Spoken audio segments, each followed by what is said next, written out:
مختصر حمد و ثنا کے بعد آج جمعے کی اس نشست میں ہم انبیاء اور خاص طور پر محمد الرسول اللہ صلی اللہ علیہ وسلم کی نبوت، رسالت کی حقیقت اور ان کی بعثت کے مقاصد کو سمجھیں گے انشاءاللہ۔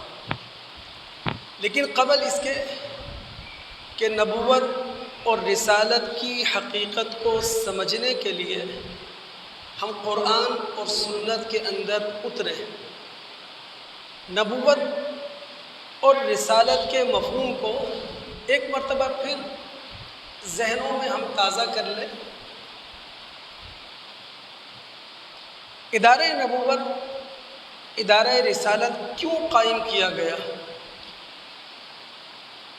انسان بیک وقت دو متضاد قوتوں کا مجموعہ ہے۔ اس کے پاس حیوانی قوت بھی ہے اور اس کے پاس اخلاقی طاقت بھی ہے۔ اچھا، جب انسانی زندگی کے یہ دو پہلو ہوئے کہ وہ ایک پہلو سے حیوان ہے، دوسرے پہلو سے ایک اخلاقی مخلوق ہے، تو اللہ رب العالمین نے انسان کے حیوانی وجود کے تحفظ کے لیے اسے حواس دیے، اسے عقل دی،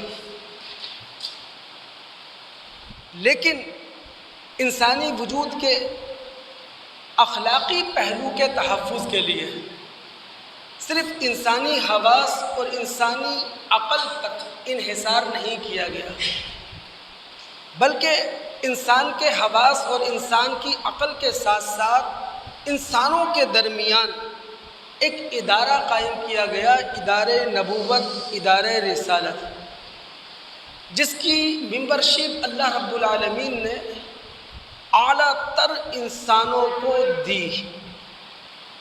اور اس ادارے کا مقصد یہی ہے کہ انسانی وجود کے اخلاقی پہلو کا تحفظ بھی ہو اور انسانی وجود کے اخلاقی پہلو کی نشو و نما بھی ہو۔ ادارہ نبوت اور ادارہ رسالت، اس کے مفہوم کو کسی حد تک ذہن میں اتارنے کے بعد ہم انبیاء اور خاص طور پر محمد الرسول اللہ صلی اللہ علیہ وسلم کی بعثت کے تین ٹارگیٹس، تین اہداف کا مطالعہ کرتے ہیں۔ پہلا ہدف ہے تلاوت آیات، دوسرا ہدف ہے تزکیہ نفس، اور تیسرا ہدف ہے تعلیم کتاب و حکمہ۔ اللہ رب العالمین نے انبیاء اور خاص طور پر محمد الرسول اللہ صلی اللہ علیہ وسلم کے ان تینوں اہداف کو قرآن میں 4 مقامات میں بیان کیا ہے۔ سورہ بقرہ آیت نمبر 129، سورہ بقرہ آیت نمبر 151، سورہ آل عمران آیت نمبر 164 اور سورہ جمعہ آیت نمبر 2۔ انبیاء اور محمد الرسول اللہ صلی اللہ علیہ وسلم کی بعثت کا جو پہلا مقصد، پہلا ہدف اور پہلا ٹارگیٹ ہے وہ ہے تلاوت آیات۔ اس ہدف کو ہم سمجھیں گے سورہ بقرہ کی آیت نمبر 129 کی روشنی میں، جس کا سیاق و سباق کچھ یوں ہے۔ ابراہیم علیہ السلام اپنے بڑے صاحبزادے اسماعیل علیہ السلام کے ساتھ دنیا میں اللہ رب العالمین کا پہلا گھر خانہ کعبہ تیار کر چکے ہیں، اور خانہ کعبہ کی تیاری کے بعد باپ بیٹے نے خدا کی بارگاہ میں ہاتھ اٹھائے ہوئے ہیں، وہ دعائیں کر رہے ہیں، اور ان دعاؤں میں سے ایک دعا ہے ربنا وابعث فیہم رسولا منہم یتلو علیہم آیاتک ویعلمہم الکتاب والحکمہ ویزکیہم اب خود سوچیں، اتر جائیں آپ تقریباً 4000 سال پہلے کے زمانے میں کہ باپ بیٹے دونوں ہاتھ اٹھائے ہوئے ہیں اور ہاتھ اٹھا کر دعا کر رہے ہیں کہ اے اللہ بنی اسماعیل میں، ان اربوں میں، انہی میں سے ایک رسول کو اٹھا جو ان کے اندر فلاں فلاں فلاں کام کرے۔ یہاں بات سمجھنے کی یہ ہے،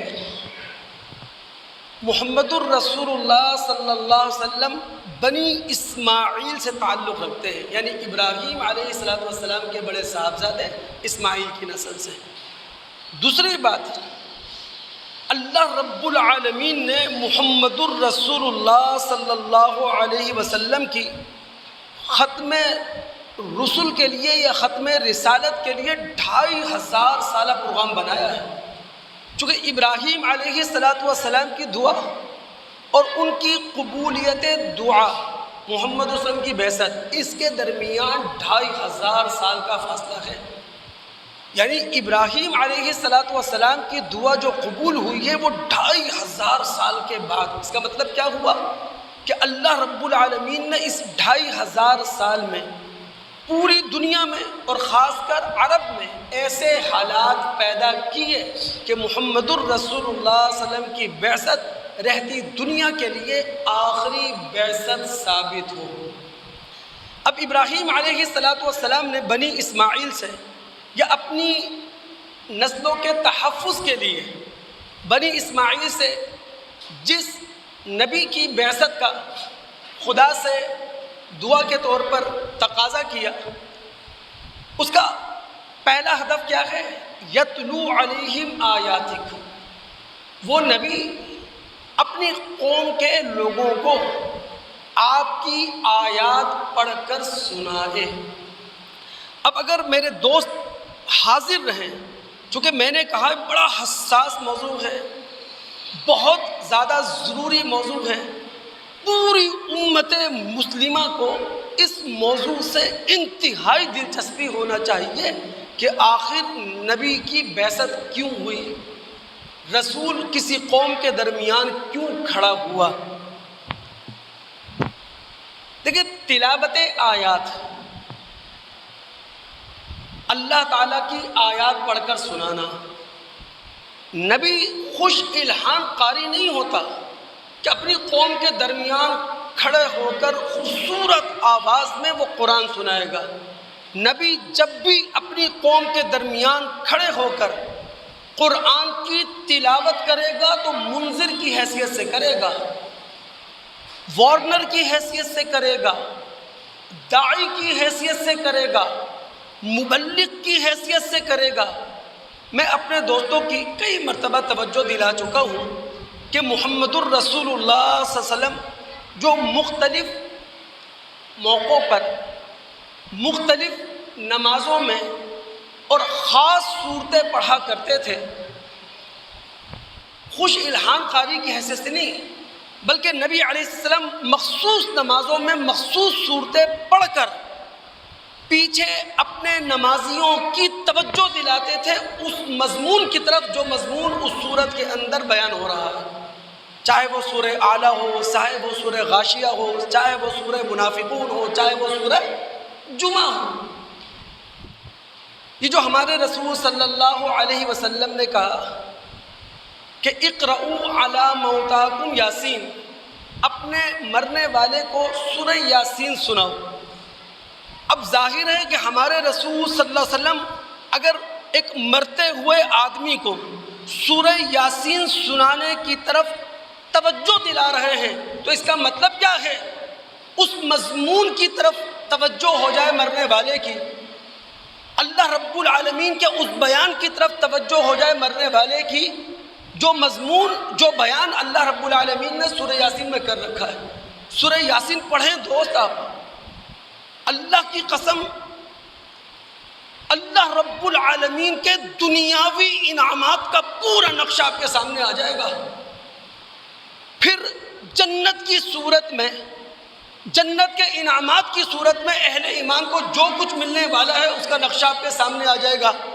پھر پھر اہل کفر، اہل بغاوت کو جس جہنم کا مزہ چکھنا ہے، جن زنجیروں سے انہیں باندھا جانا ہے، جو توق ان کے گلے میں ڈالے جانے ہیں، اس کا نقشہ آپ کے سامنے آ جائے گا۔ تو ہمارے نبی محمد الرسول اللہ صلی اللہ علیہ وسلم نے جو یہ کہا تھا کہ اقرؤوا یاسین علی موتاکم، مرنے والے کو سورہ یاسین سناؤ تاکہ اس کے سامنے دنیاوی انعامات کی جھلک بھی آ جائے اور اخروی انعامات کی جھلک بھی اس کے سامنے آ جائے۔ اب اگر ہم غیر عرب لوگ اپنے کسی مرنے والے کو سورہ یاسین سنانا چاہتے ہیں تو افضل طریقہ یہی ہے کہ ترجمے کے ساتھ، میں سمجھتا ہوں جانے والا جائے گا توبہ کر کے، جانے والا جائے گا استغفار کر کے، سورہ یاسین اسے ترجمے کے ساتھ سنائی جائے کہ اللہ رب العالمین نے اس سورت کے اندر کہا کیا ہے۔ تو جو نبی آیات کی تلاوت کرتا ہے وہ خوش الہان قاری کی حیثیت سے نہیں، وہ منذر کی حیثیت سے، وہ وارنر کی حیثیت سے، وہ داعی کی حیثیت سے، وہ مبلغ کی حیثیت سے۔ مسلم کی ایک معروف روایت کا ہم مطالعہ کرتے ہیں دوست، ام ہشام بنت حارثہ بن نعمان رضی اللہ تعالیٰ عنہ، سب نے ان کا نام سن رکھا ہے۔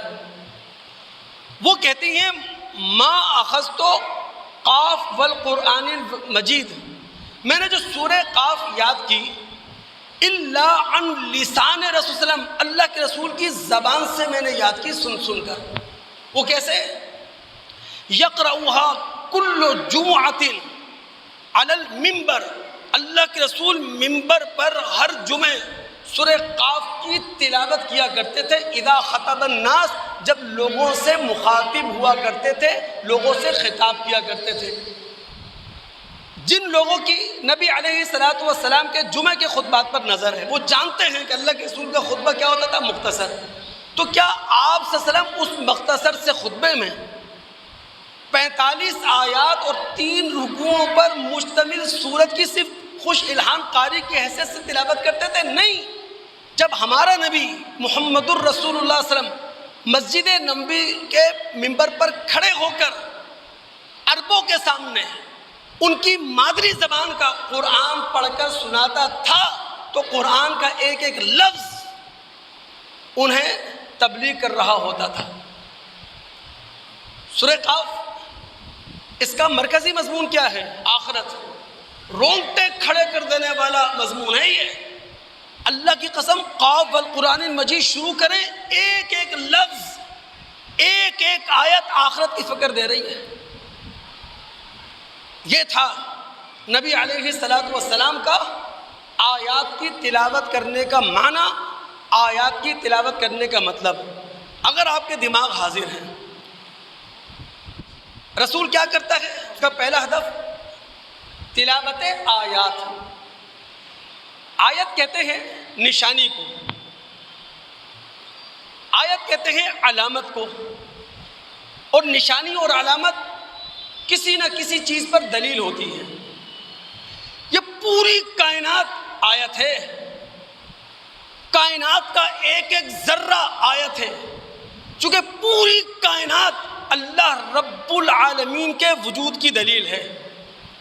کائنات کا ذرہ ذرہ اللہ تعالیٰ کے تنہا وجود کی دلیل ہے۔ یہ جو 114 سورتیں ہیں قرآن کے اندر، یہ 30 پارے ہیں قرآن کے اندر، یہ 6236 آیات ہیں قرآن کے اندر۔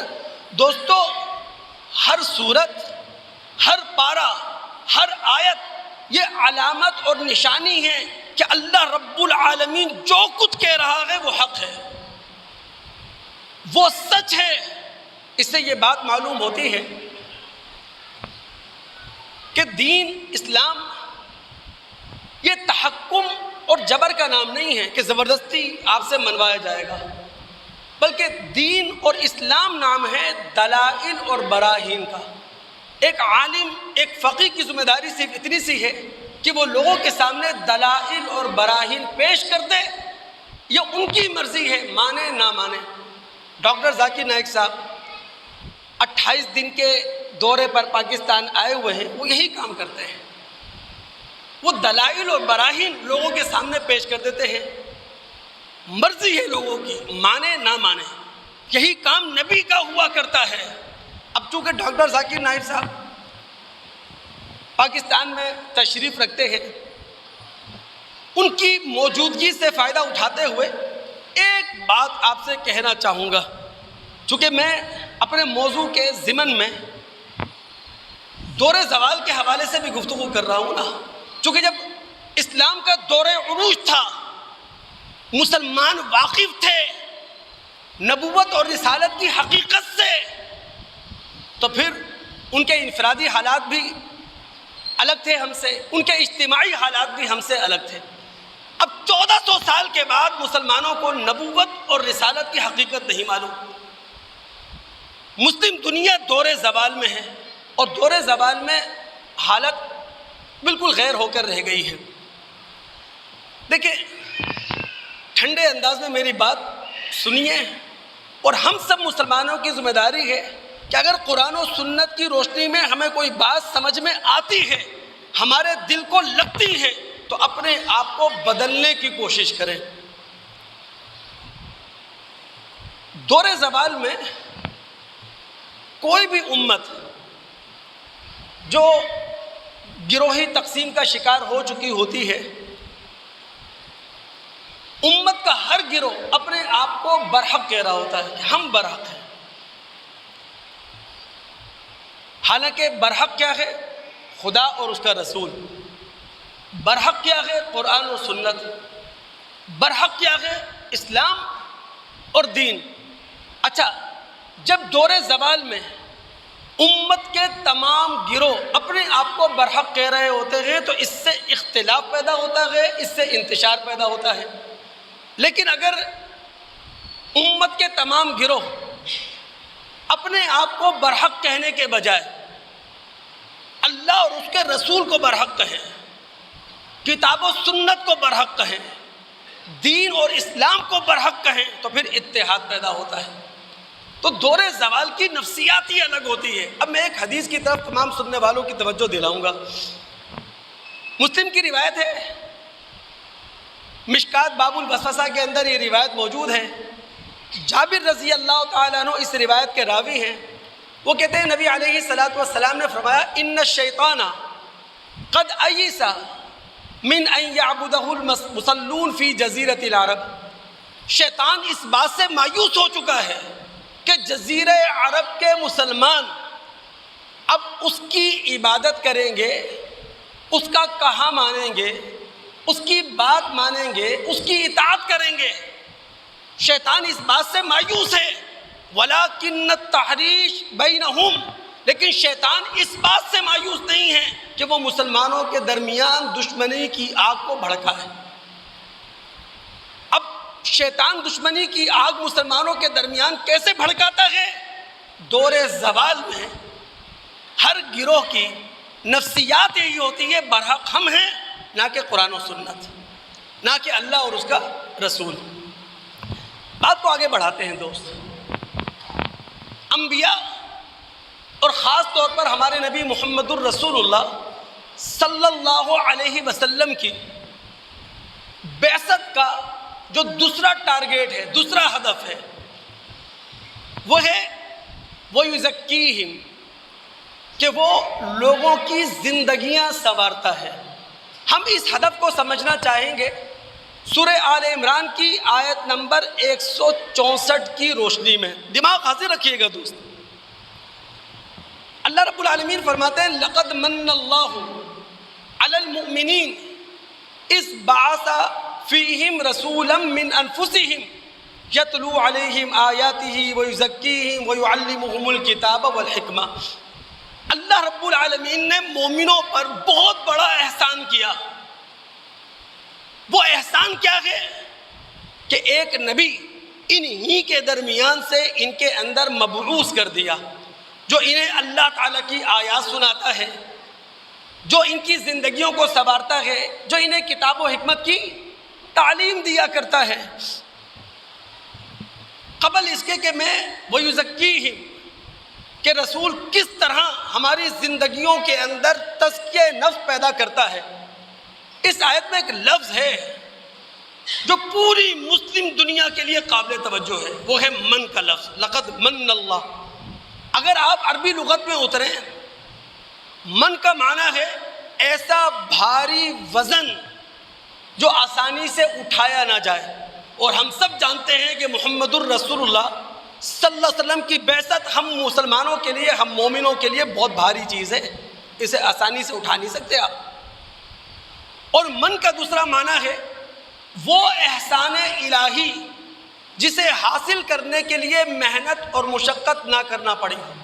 ہم مسلمانوں نے محمد الرسول اللہ صلی اللہ علیہ وسلم کی امت بننے کے لیے کون سی محنت کی ہے، کون سی مشقت کی ہے؟ یہ تو انعام الہی ہے، یہ تو کرم الہی ہے کہ ہم سب محمد الرسول صلی اللہ علیہ وسلم کی امت کا حصہ ہے۔ اللہ تعالیٰ نے احسان کیا مومنوں پر، مسلمانوں پر، بھاری احسان کیا، بڑا احسان کیا۔ تم ہی میں سے ایک رسول مبعوث کیا جو تمہیں ہماری آیات سناتا ہے اور تمہارے نفوس کا تزکیہ کرتا ہے۔ اب رسول کر کیا رہا ہے دوستو؟ ہمارے دلوں کو روشن کر رہا ہے، ہمارے اندر کی دنیا کو اجالا دے رہا ہے، ہمارے عقائد کو درست کر رہا ہے، ہمارے اخلاق بہتر کر رہا ہے، ہمیں بہتر معاشرت، بہتر معیشت اور بہتر سیاست کے ٹریک پر کھڑا کر رہا ہے۔ اب آپ کی توجہ چاہوں گا دوست، محمد الرسول اللہ صلی اللہ علیہ وسلم اگر ایمان باللہ کی بات کرتے ہیں، ایمان بالرسول کی بات کرتے ہیں، ایمان بالکتب کی بات کرتے ہیں، ایمان بالملائکہ کی بات کرتے ہیں، یا ایمان بالآخرہ کی بات کرتے ہیں، اس میں فائدہ کس کا ہے؟ میرا اور آپ کا۔ یعنی ہم تمام مسلمان عقائد کو تسلیم کر لینے کے بعد پوری کائنات کے مخدوم بن جاتے ہیں، پوری کائنات ہماری خادم بن جاتی ہے۔ اگر ہمارا نبی محمد الرسول اللہ صلی اللہ علیہ وسلم ہمیں عبادات کے ذریعے خدا سے جوڑتا ہے، وہ کہتا ہے نماز پڑھو، وہ کہتا ہے روزہ رکھو، وہ کہتا ہے مال ہے تو زکوٰۃ دو، پیسہ ہے تو حج کرو، نفلی زکوٰۃ دو، نفلی صدقہ کرو، تو ان عبادات کے ذریعے ہمارا رسول خدمت سر انجام دے رہا ہے، ہمیں خدا سے قریب کر رہا ہے۔ اگر وہ یہ اخلاق، ہمارے اخلاق پہ کام کرتا ہے اور ہم سے کہتا ہے کہ جناب تمہارے ہاتھ اور تمہارے زبان سے کسی کو تکلیف نہ پہنچے، نہ تم کسی کی جان کے دشمن ہو، نہ تم کسی کے مال کے دشمن ہو، نہ تم کسی کی عزت کے ڈاکو ہو، تو اس میں فائدہ کس کا ہے؟ ہمارے معاشرے کا، ہمارے سماج کا۔ دوستو، ہمارا رسول ہمارے نفوس کا تزکیہ کرتے ہوئے ہمیں انسان دوست بناتا ہے، ہمیں انسانیت نواز بناتا ہے، اور پتہ ہے وہ رسول ہمارے درمیان ہمیں بہتر انسان بنانے کے لیے، اشرف المخلوقات کی فہرست میں کھڑا کرنے کے لیے کتنی محنت کرتا ہے۔ اس رسول نے الفاظ استعمال کیے ہیں بخاری مسلم کی روایت میں۔ ہمارے رسول نے سمجھایا کہ میں کتنا ہمدرد ہوں تمہارا، اور تمہیں درست ٹریک پر کھڑا کرنے کے لیے، تمہیں درست ٹریک پر کھڑا رکھنے کے لیے کتنی جان فشانی سے کام لے رہا ہوں۔ آپ نے کہا انا آخذ بحجزکم، میں تمہیں تمہاری کمروں سے پکڑ کر، کمر سے کون پکڑتا ہے دوست؟ رسول کہہ رہا ہے میں تمہیں تمہاری کمروں سے پکڑ کر تمہیں جہنم میں جانے نہیں دے رہا ہوں، اپنی زبان سے کہہ رہا ہوں، تمہارے درمیان کھڑے ہو کے اعلان کر رہا ہوں ہلم عن النار، ہلم عن النار، اپنے آپ کو جہنم کی آگ سے بچاؤ۔ لیکن تم زور لگا کر، تم زبردستی تقحمون فیہا، میرے روکنے کے باوجود، میرے منع کرنے کے باوجود، میری ہمدردی کو، میری چاہت کو ایک طرف رکھ کر جہنم میں گرنے پر آمادہ اور تیار ہوں۔ ہمارا تزکیہ نفس کرنے کے لیے رسول اتنی محنت کرتا ہے، اتنی مشقت بھرا کام کرتا ہے دوست۔ آگے بڑھتے ہوئے ایک بات پھر میں کہوں گا آپ لوگوں سے، چونکہ ڈاکٹر ذاکر نائک ماشاءاللہ پاکستان آئے ہوئے ہیں، 28 روزہ دورے پر ہیں، آپ سب دیکھ رہے ہیں، وہ اداروں میں جا رہے ہیں، علماء سے ملاقاتیں کر رہے ہیں، ٹی وی چینلز پہ بیٹھے ہوئے اینکرز کو انٹرویو بھی دے رہے ہیں۔ ان گئے گزرے حالات میں پوری مسلم دنیا کو 2 کام کرنے ہیں۔ بہت گئے گزرے حالات ہیں دوست، 1 سال ہونے کو آ رہا، 50,000 فلسطینی مسلمان زمین کے نیچے ہیں دوست، بڑی تعداد معصوم بچوں کی ہے، عورتوں کی ہے۔ اللہ کی قسم میں اور آپ بے بس ہیں، جذبات میں تو آ سکتے ہیں لیکن جذبات میں آگے کیا کر لیں گے سوائے اپنی جان دینے کے، سوائے اپنا نقصان کرنے کے۔ اب جنگ بڑھی، لبنان تک پہنچی، شام تک پہنچی، تو مسلم دنیا بڑے ہنگامی اور جنگی حالات میں ہے۔ میں صرف ایک مسلمان کی حیثیت سے آپ کی توجہ دلا رہا ہوں، 2 کام کرنے ہیں۔ نمبر 1، پوری مسلم دنیا کو اپنے خالق اور مالک سے مضبوط تعلق قائم کرنا ہے۔ اور اپنے خالق مالک سے مضبوط تعلق کیسے قائم ہو سکتا ہے؟ ہم اپنے آپ کو 5 نمازوں کا پابند بنائیں، خالق اور مالک کے سامنے سجدہ ریز ہوں، خالق اور مالک کے سامنے دعا اور مناجات کریں، خالق اور مالک کے توبہ استغفار کے دروازے پر کھڑے ہوں۔ جو تعلق خالق سے کمزور ہو چکا ہے اسے مضبوط کرنے کی کوشش کریں دوست۔ اور دوسرا کام وہ ہے پوری مسلم دنیا اپنی صفوں کے اندر اتحاد پیدا کرے دوست۔ پوری مسلم دنیا کی ذمہ داری ہے دوست، میری، آپ کی، ہر مسلمان کی۔ اب اللہ رب العالمین کا پروگرام دیکھیں، اللہ رب العالمین نے مسلمانوں کے اندر نظم اجتماعی قائم رکھنے کے لیے، نظم اجتماعی برقرار رکھنے کے لیے کیا پروگرام ہمیں دیا تھا، کیا پالیسی ہمیں دی تھی۔ ہمارے خالق نے ہم سے کہا تھا، ہمارے رسول نے ہمیں تعلیم دی تھی، محلے کی سطح پر مسجد بناؤ۔ اب محلے کی سطح پر مسجد بنائی، 24 گھنٹے میں 5 مرتبہ ندا گونجی، حی علی الصلاح حی علی الفلاح۔ پورے محلے کے لوگ مسجد میں آئے، امام کے پیچھے صفوں میں کھڑے ہوئے، کندھے سے کندھا ملایا، پیر سے پیر ملایا، ساری تفریقیں ختم، کوئی رنگ کوئی نسل نہیں یہاں، کوئی صوبائیت نہیں، کوئی زبان نہیں، یہاں خالق کے سامنے کھڑے ہو گئے۔ پھر اللہ کے رسول صلی اللہ علیہ وسلم نے ہمیں تعلیم دی، کہا کہ جب عیدین کا موقع ہو تو پھر اس سے بڑے اجتماعات کرو، عیدگاہوں میں عیدین کی نمازیں پڑھو، کئی محلے کے مسلمان وہاں جمع ہو جائیں۔ پھر اسلامی کیلنڈر کا جو آخری مہینہ تھا ذی الحج، پوری مسلم دنیا سے لوگ لا کر مینا کے اندر جمع کر دیے گئے۔ یہ تھا اسلام کا اجتماعی نظام۔ اس کو مضبوط کرنے کی ضرورت ہے، اس کو مستحکم کرنے کی ضرورت ہے۔ اب ڈاکٹر ذاکر نائک مختلف مکاتب فکر کے علماء سے بھی مل رہے ہیں، مدارس کے دورے بھی کر رہے ہیں، گفت و شنید بھی ہو رہی ہے، اور مستقل ڈاکٹر ذاکر نائک ایک ہی بات کر رہے ہیں، مسلم امہ کا غم ان کی زبان پر ہے، مسلم امہ کا غم ان کی آنکھوں سے ٹپک رہا ہے، مسلم امہ کا درد ان کی زبان سے جھلکتا ہوا آپ کو نظر آ رہا ہے۔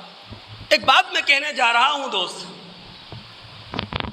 ہے کڑوی بات، لیکن ہمارے ہاں اردو ایک محاورہ ہے کہ کڑوی اور کسیلی دوائی بیماری کو جڑ سے اکھاڑ دیتی ہے کڑوی دوا۔ اللہ کی قسم حلق سے اتار گئے نا ہم، اسلامی دنیا کا فائدہ ہوگا، مسلم دنیا کا فائدہ ہوگا، کچھ بھی نہیں۔ کسی بھی امت کے دور زوال کی نفسیات کچھ یوں ہوتی ہے جس سے اللہ تعالیٰ ہمیں بچا کر رکھے۔ وہ بڑے ٹھنڈے انداز میں سنیے گا دوست میری بات، ٹھیک ہے نا، مدبرانہ انداز میں، ایک مومنانہ دل کے ساتھ. کسی بھی امت کے دور زوال کی نفسیات یہ ہوتی ہے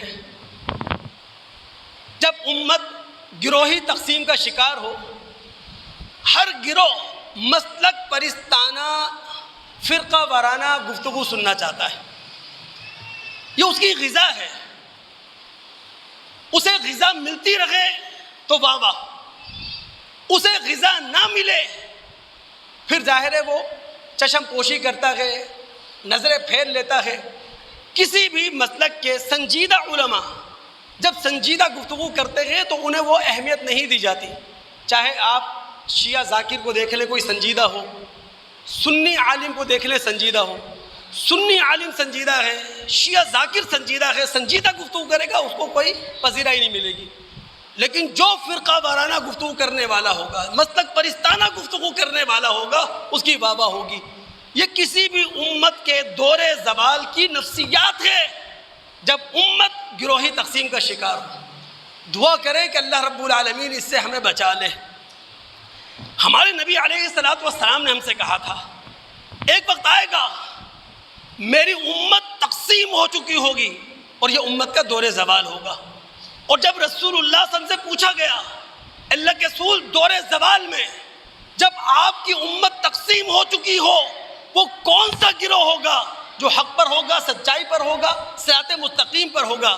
آپ نے کہا تھا ما انا علیہ و اصحابی، جس راستے پر میں اور میرے صحابہ ہیں. اور ہم سب جانتے ہیں محمد الرسول صلی اللہ علیہ وسلم اور صحابہ کرام نہ فرقہ وارانہ گفتگو کرتے تھے نہ مسلک پرستانہ گفتگو سنتے تھے. تو اللہ رب العالمین سے دعا ہے کہ اللہ رب العالمین ہم سب پر رحم فرمائے.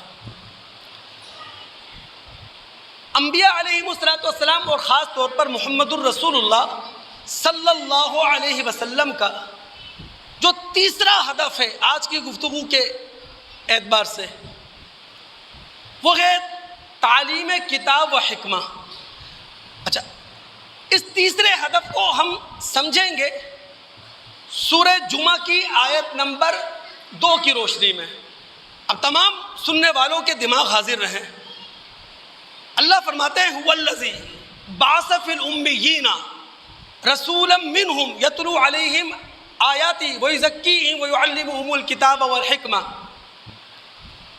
اللہ وہ ہے جس نے امیین کے اندر، عربوں کے اندر، بنی اسماعیل کے اندر ایک نبی انہی کے اندر سے مبعوث کیا جو انہیں اللہ رب العالمین کی آیات سناتا ہے، ان کے نفوس کا تزکیہ کرتا ہے، انہیں کتاب اور حکمت کی تعلیم دیتا ہے. قبل اس کے کہ میں تعلیم کتاب و حکمت پر بات کروں، امیین کے لفظ کی طرف تمام سننے والوں کی توجہ دلاؤں گا. عام طور پر ہم یہ سمجھتے ہیں کہ امی کا معنی ہوتا ہے ان پڑھ، جو پڑھا لکھا نہ ہو. حالانکہ اس سے گہرا معنی ہے امی کا.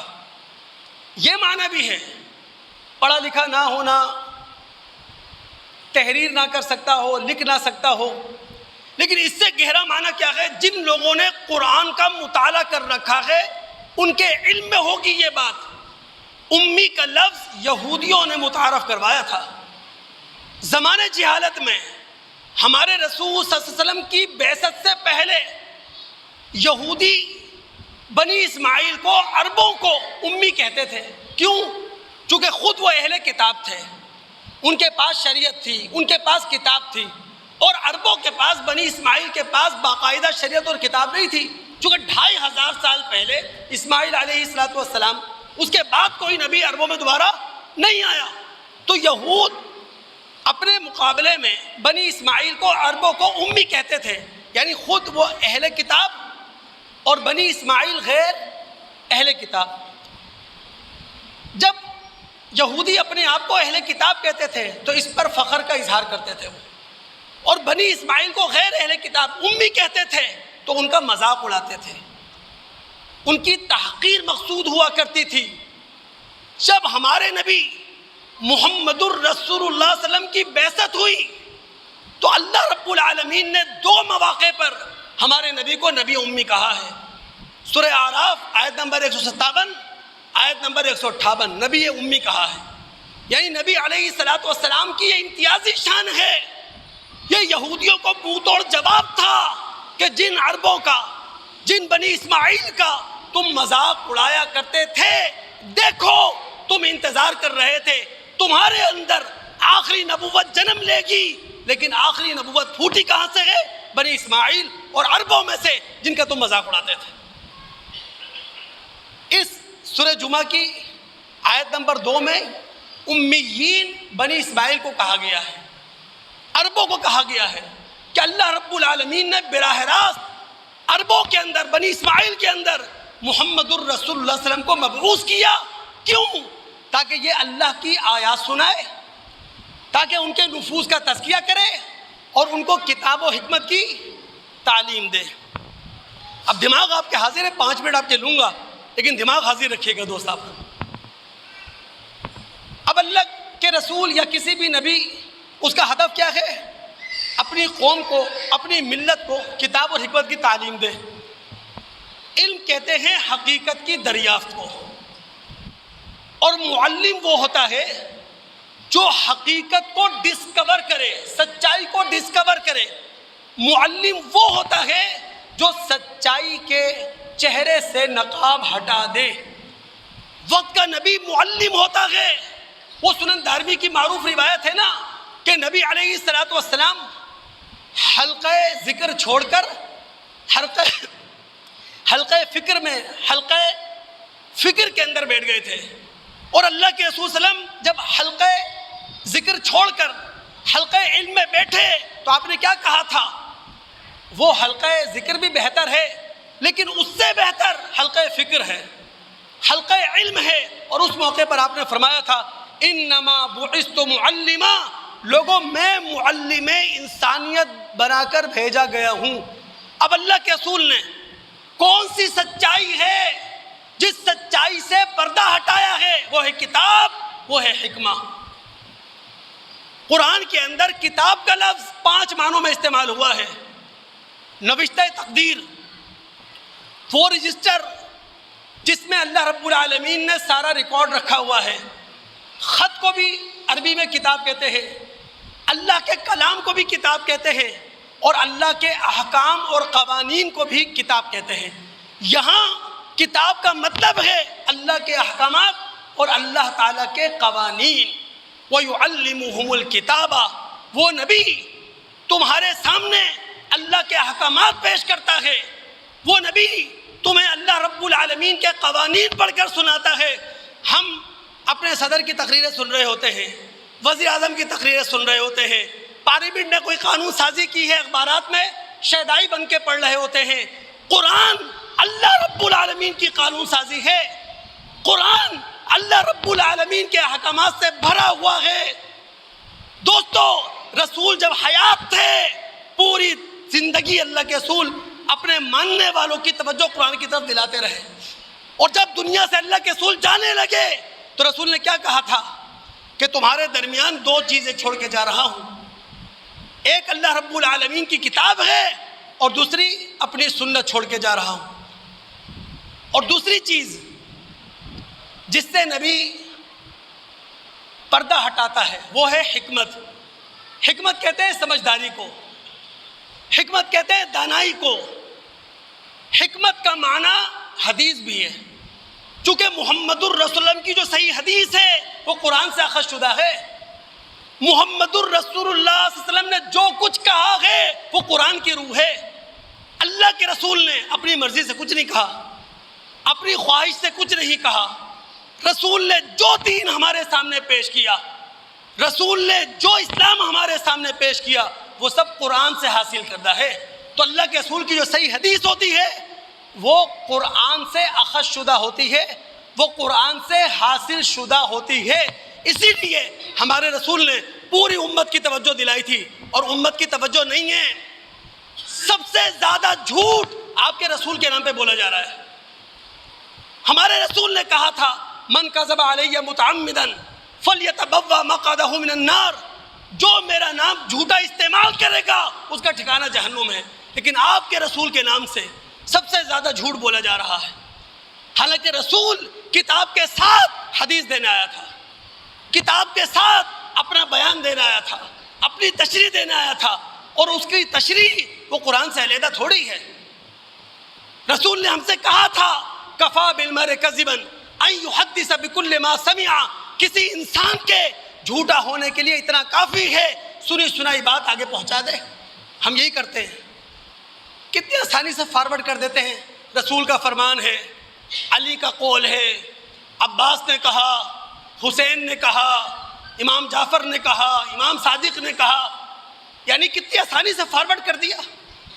آج مجھے یہاں بات پہنچانے میں کتنی مشکل پیش آ رہی ہے، لیکن آپ ایک کلک کرتے ہیں پوری دنیا تک پیغام پہنچا دیتے ہیں۔ آپ جھوٹ کے ساتھ ہیں، آپ غلط ہے ہمارا یہ انداز۔ جب تک تحقیق نہ کر لیں، جب تک تفتیش نہ کر لیں، جب تک بات پائے ثبوت تک نہ پہنچ جائے، ہمیں کبھی کوئی بات آگے فارورڈ نہیں کرنا چاہیے، ورنہ ہم رسول کی حدیث کی روشنی میں جھوٹے ہیں۔ اور آخری بات کہہ رہا ہوں دوست، میرا موضوع جاری ہے، میں پوری کوشش کر رہا ہوں کہ یہ موضوع مکمل ہو، نبوت اور رسالت کی حقیقت۔ لیکن ظاہر ہے کہ نبوت اور رسالت ایک عظیم ادارہ جو خدا نے قائم کیا ہے، ہم انسانوں کی رہنمائی کے لیے قرآن اس ادارے کے حوالے سے بھرا پڑا ہے۔ تو آئندہ جمعہ انشاءاللہ پوری کوشش کروں گا کہ یہ موضوع مکمل کروں، نبوت و رسالت کی حقیقت۔ لیکن ایک موضوع ہے جسے میں آئندہ جمعہ ضرور چھیڑوں گا، جو بہت اہم ہے، اور وہ ہے شفاعت نبی۔ چونکہ میں نبوت اور رسالت کے متعلق گفتگو کرتے ہوئے جو ضمنی ابحاث ہیں رسالت اور نبوت سے متعلق وہ بھی کر رہا ہوں۔ یاد رکھیے، بنی اسرائیل تباہ ہوئے شفاعت کے اندھے عقیدے سے۔ اس وقت مسلم دنیا بے عمل ہے شفاعت کے اندھے عقیدے کی وجہ سے۔ تو انشاءاللہ جہاں میں نبوت اور رسالت کے حوالے سے گفتگو کروں گا، وہاں ضمنی بحث شفاعت نبی پر بھی گفتگو کروں گا۔ آخری بات کہنا چاہتا ہوں، ڈاکٹر ذاکر نائک پاکستان میں ہیں، 28 روزہ دورے پر آئے ہوئے ہیں۔ ان کی ہی ایک بات آپ کے سامنے رکھ رہا ہوں نا، ہم سب مسلمان بیٹھے ہیں ماشاءاللہ۔ وہ کہتے ہیں کہ جناب 1945 میں جنگ عظیم دوم کے بعد UN اقوام متحدہ یعنی یونائٹڈ نیشن یا یونائٹڈ اسٹیٹ، یہ ایک ادارہ قائم ہوا عالمی سطح کا۔ اس کو قائم کرنے کا مقصد کیا تھا؟ انسانوں کے حقوق کا تحفظ، انسانوں کی معاشرت اور معیشت کا تحفظ، انسانوں کے امن کا تحفظ، انسانوں کے ماحولیات کا تحفظ، اور دنیا کے کسی بھی حصے میں کوئی ڈیزاسٹر ہو، کوئی تباہی آ جائے، کوئی حادثہ پیش آ جائے تو UN کے ادارے وہاں مدد فراہم کریں۔ لیکن ہم دیکھتے ہیں کہ UN اپنے قیام سے لے کر آج تک، کیونکہ 78واں سربراہی اجلاس ہوا تھا، اسمبلی کا اجلاس ہوا تھا، ناکام ہے۔ اس کے بعد اگست 1969 میں بیت المقدس کے ایک حصے میں آگ لگی، پوری مسلم دنیا آگ بگولا ہوئی، اور انہوں نے مسلمانوں کے سیاسی مسائل کو حل کرنے کے لیے، مسلمانوں کے معاشی مسائل کو حل کرنے کے لیے OIC کا ادارہ قائم کیا، اور وہ بھی مسلمانوں کے مسائل کو حل کرنے میں ناکام ہے۔